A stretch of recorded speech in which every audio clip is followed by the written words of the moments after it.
Nusantara.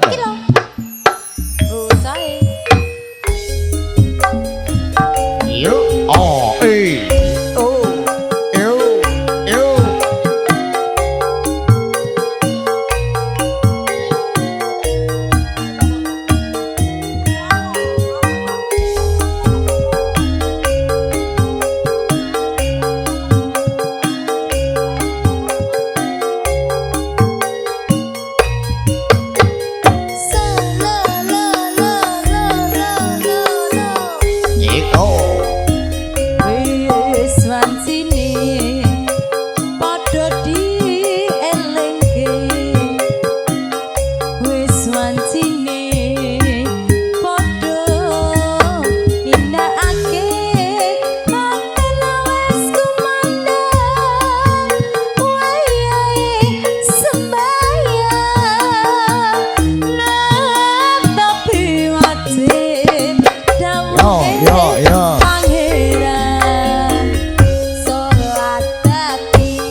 Tidak mungkar maghrib lan isya jangkepe prayogane ditambah salat sunate.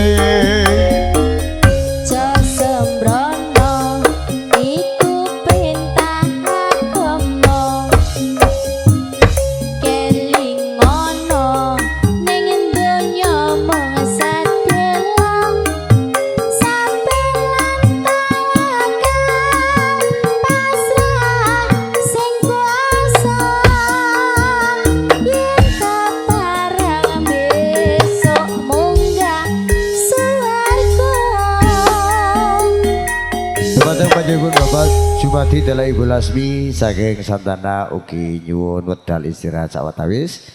Kagem nderekaken mangke wonten esuk kali saking kawula saking sakonco ugi nyuwun pangapunten ingkang sangat kathahipun. Saking kula ngaturaken usikum manap sipitakallah. Billahi taufiq wal hidayah. Wassalamualaikum warahmatullahi wabarakatuh. Nuhun kawula nuhun.